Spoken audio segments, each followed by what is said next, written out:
What's up? Hello there. Tyler. Keith. Plugged on. We're here. We're going to do a top 10 Pantera songs. Yeah. Vinnie Paul recently passed away. May he rest in peace, the drummer of Pantera. And so we thought we'd honor his work. We haven't really done this before for Pantera, so why not? You know, I thought about ranking their albums, but I'm like, I feel like it's pretty cut and dry what goes where. But hey, maybe other people will disagree. But I think you want to make it interesting. Include their pre-cowboy stuff. Yeah, I know. So I think the more interesting thing is what are the 10 best Pantera songs, because Pantera has so many fucking incredible songs. Like, there's songs that aren't going to be on this list that you might go, I can't believe this is on this list, and if they're on your list, I can totally see it. Like, they have so many incredible songs. It's really hard to narrow it down to 10, but we feel we have a good 10 songs here, including our number 10, which is just a tie for every other song that's not on this list. We had a hard time deciding between a few songs. I mean, there was By Demons Be Driven, which you really like, which has a fucking great riffs. Mean riffs and stuff awesome. Like that. I love Drag the Waters, Strength Beyond Strength. I think those two songs, especially Drag the Waters, has such a fucking down-tuned, awesome fucking riff, nice and slow. I like it. But then Strength Beyond Strength is such a mean song off of Far Beyond Driven that I love. I think it's one of the most aggressive Pantera songs they have. But then there's, I'm Broken. It's not in our top 10. Which This Love is not in our top 10. It's really good. Revolution Is My Name. I'll Cast a Shadow. Those two songs I really love a lot. The Great Southern Trendkill. That's another. Fucking awesome. There's so many great songs. I mean, Pantera was so ahead of their time. They still kind of I would say, yeah. Like listening to them again, I'm like, nobody does stuff like this. Nobody sounds like Pantera still to this day. And it's like, why not? I know. It's so good. Like, Dimebag's guitar tone is just so untouchable. It's unbelievable to me. It's not just his playing. His playing is amazing, but his guitar tone is my favorite fucking part about Pantera. I think it's, in a way, what defines Pantera. Yeah. Is his guitar tone. I mean, Phil's great, Vinny's great, Rex is great. It's that fucking guitar tone. There's so many songs on here that just, throughout their entire discography that just really get me pumped the fuck up. Let's get into the actual list. Number 9, Domination. Not the first album, but first with Phil and Salma. First album in our hearts. Yeah, because it's also the first album on Spotify. They don't even have the early stuff. I know, they're hard to find. Apparently, so I'm like, well, all right, that's I had this one pretty high on my perspective list. I really just like I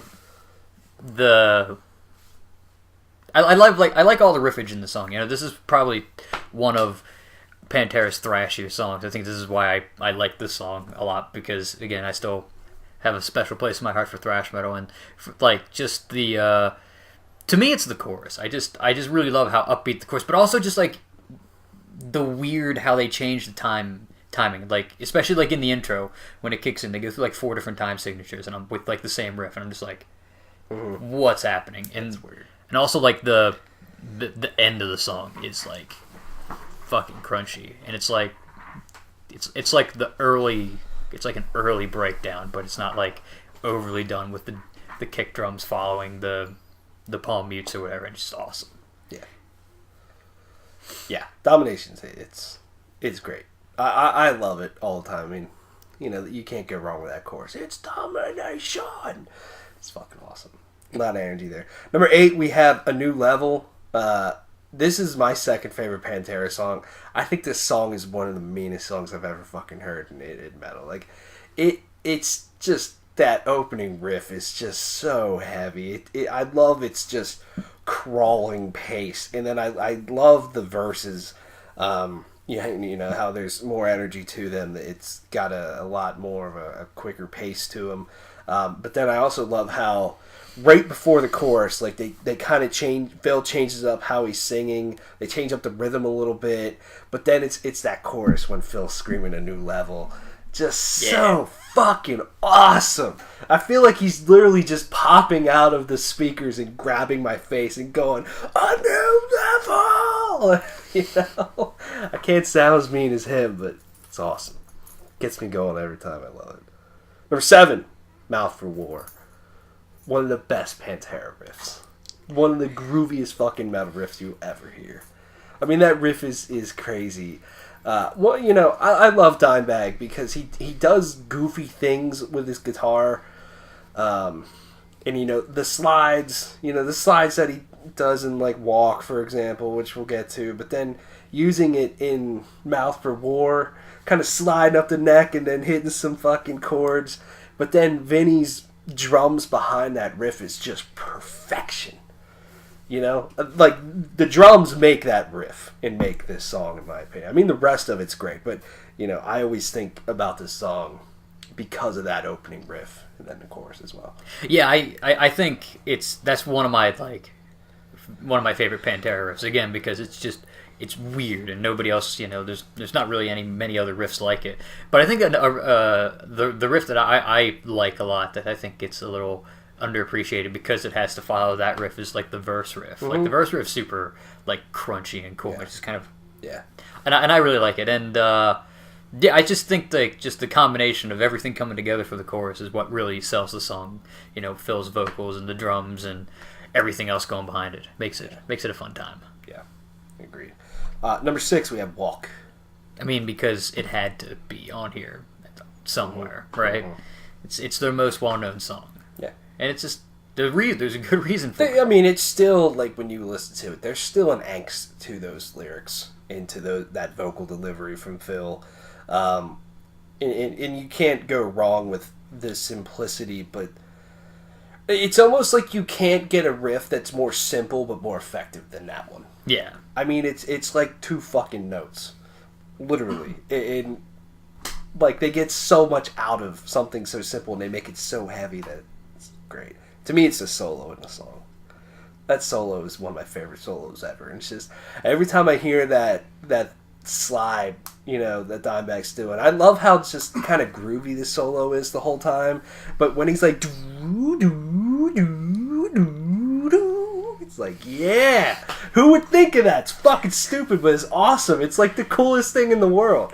I love it. Yeah, I think, again, I think we could go on what you were saying earlier. It's the guitar tone that sells a lot of this.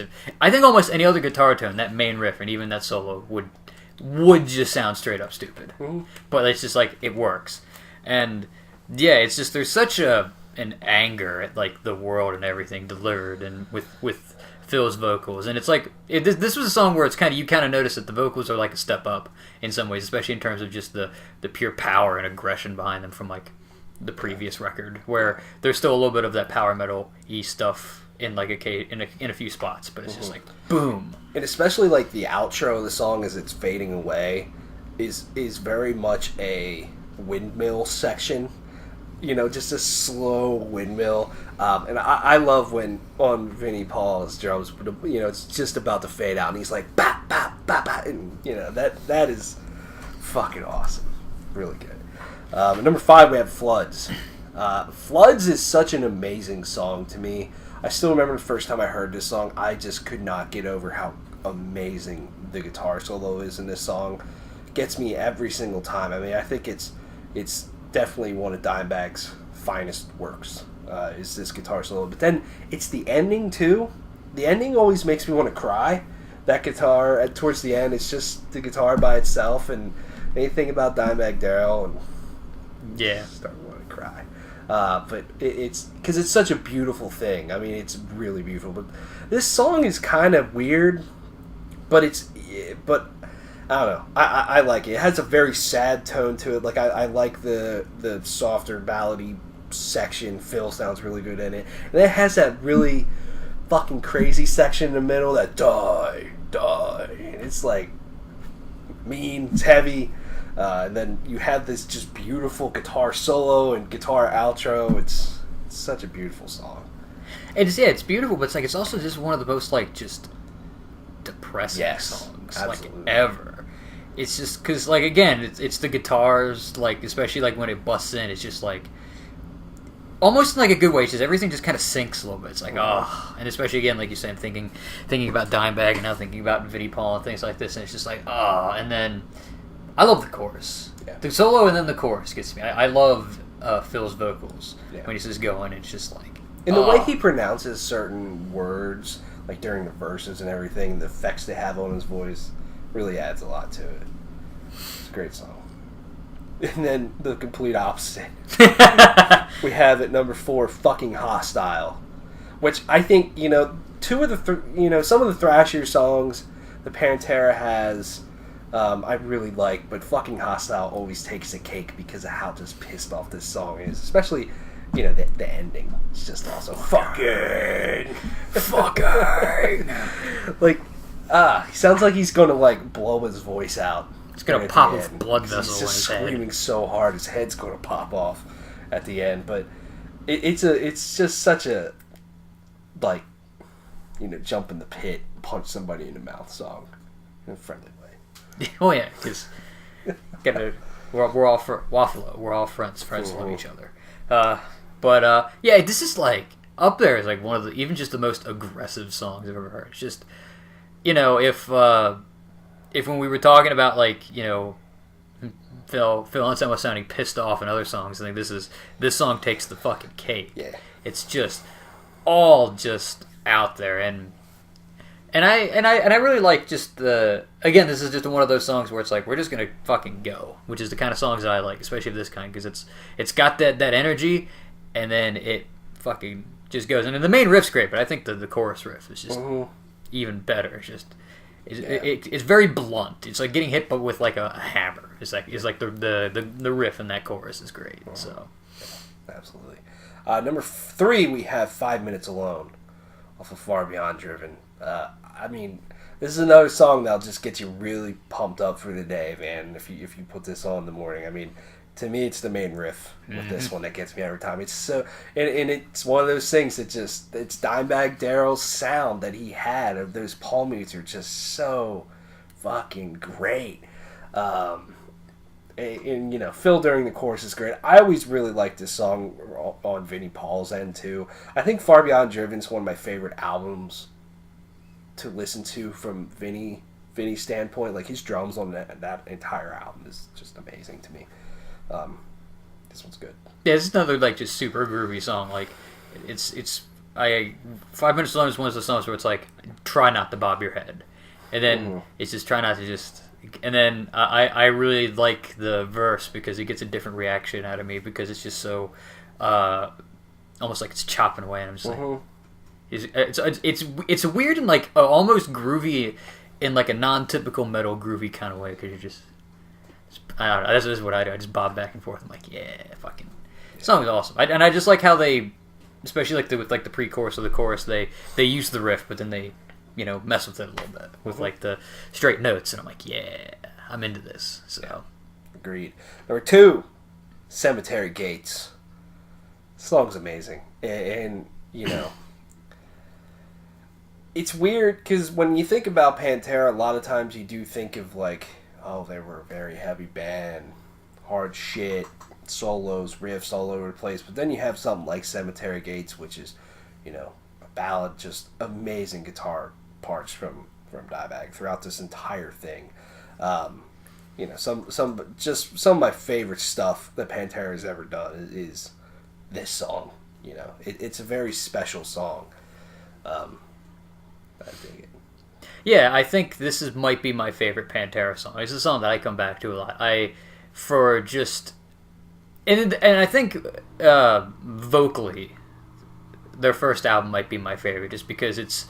Whereas there is such an anger and aggression to the later albums, I feel like there's just a lot more variety on the album, especially when you get to this song when Phil Anselmo's hitting fucking falsettos that there's no way that he can hit anymore, and it's no way. Well, he can't hit many of the notes on any of the other stuff, but it's just nuts. And this is my favorite Pantera solo, hands down. And I think it's just a great solo, but then also like it's just such a weird moment that like I've never seen it. I've never heard it in any other song, and I still don't 100% understand it. But when like he's doing the solo, and then everything else cuts out when he's like in like the middle of the solo, he's extending a note, and I'm like, it's just that's like one of the coolest things to me. I'm just like, that one part. But then just how there's also just some of the best Pantera riffs during the heavy parts of the song, or and whatnot, and then it's just I said this one's probably my favorite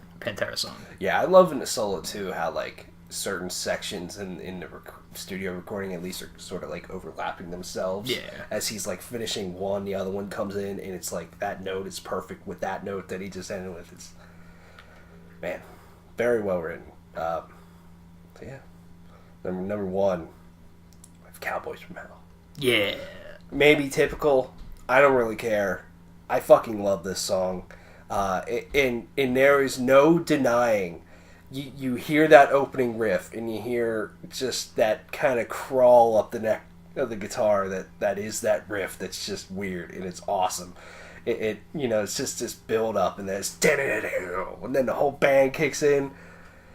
Just straight up one of my favorite things in metal, period, is that. And that chorus has such a special nature to it that I love so much, and the solo in this song's amazing. It's just, I know like this isn't like one of the heaviest Pantera song or the meanest one, but to me this is outright like the most fun song that they have, and it's one that I think is just perfect. Yeah, I think this one was probably, it's probably like up there as like my second or third favorite, but this is one I come back to. For a long time, this was my favorite. Again, because like what you said with like how it starts off, and it's like, and it slides all the way up, and then that's the riff. I'm like, yes. And then also just like the main riff is just like, again, it's so simple, but it just works and hits. Just a dun dun dun dun dun, like And then the other part that I really like is the sort of the faster section that happens like after the solo and at the end of the song, and then like how they move him back down the neck, and it's like hitting these super high notes, and it's like again vocally, I love how Phil sounds on this album. And I also think during the chorus, Vinnie Paul's drum beat is just perfect. It's so simple, but it's really well done. And then I like this song because I think I love how when as Pantera got along, he was more a little bit guttural at times, especially like Far Beyond Driven or The Great Southern Trendkill with his vocals, Phil's vocals. But I do like in this song, in this album especially, him hitting some of those higher notes. Yeah. The way he's just kind of like hitting some... Here we go! Yeah, it's just the way he says some of those words during the chorus. It's just... I like that a lot. Since again, there's more range. Like, sure, he's got more powerful, but it's like, oh man. It almost makes you think, again, when you hear him sing a lot of times nowadays, which isn't nearly as good, I wonder if, like, that's probably doing this kind of thing, not doing it properly, just kind of blew his voice, and that's why he couldn't do the high stuff, which sucks. So, yeah.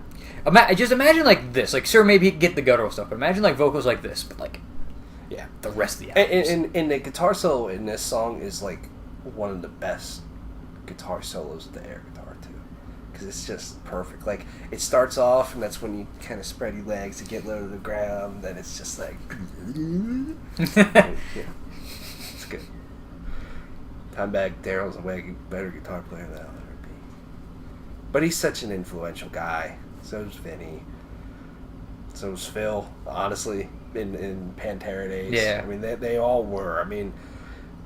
These guys were such a special band, and it's a shame that, yes, they were around late 80s, but this was only an 11-year run here, and it's a shame, because they only had 5 albums, and it's just a shame to think now and go, like, what could have been if they still were to stay together. Yeah, and they didn't split up at the time, and Dimebag didn't get fucking murdered and all this stuff, like, because they, like, what could have been incredible. Like, what could have been, like, if that wouldn't have happened, could they have gotten back together? Or if, like, internal problems hadn't gotten in the way, could they have put out 5 more albums of the same quality? And it's just like, exactly. exactly. Could they still be, touring on like fucking Metallica levels or Yeah, like Slayer levels, filling arenas and all this stuff? Like, yeah, it's a shame. yeah, But it makes me sad thinking about it. yeah, but they there's no denying that Pantera is one of the most special metal bands to ever exist. They're so metal. There's not so really metal, especially these 5 albums. There's few bands that I think capture that same vibe that Pantera captures. I think maybe the only band that I can think of that's like that came out after them or around them that maybe has the same thing would be maybe Lamb of God. I was gonna say, and that's I think a lot of people would think that. I think like Lamb of God, they haven't reached the levels of Pantera that did. But they are kind of carrying that fucking metal torch in a way, of like bands that came after Pantera. I know there's still, Megadeth and Metallica and Slayer. But even then, there's just something about Pantera that not even any of those bands have ever touched. An aggression and just a metalness that not even the big four metal, not even big four thrash, the big four metal bands have ever touched. Yeah. Sabbath, Priest, Maiden, Metallica, like none of them have touched this. It's so interesting too to listen to like a lot of newer metal at times, and a lot of newer metal. There's a lot of bands out there that they down tune their guitars, they play some really fucking low, heavy stuff, and you're like, oh man, that band, that was crazy. And that song, then you go listen to Pantera, and it's like, oh, Dimebag was doing that in 1994. It's nothing new. Come on. It's just, special band. Let's know what your top 10 Pantera songs are. Because we gave you our top, I don't know how many songs they have, 50. We gave you 9 and then some. Yeah, we gave you 9 plus a few. That's what we should call this. Top 9 plus Pantera songs. Fuck it, I will. Just do it. I'll put it up like that. Thanks for watching. See ya.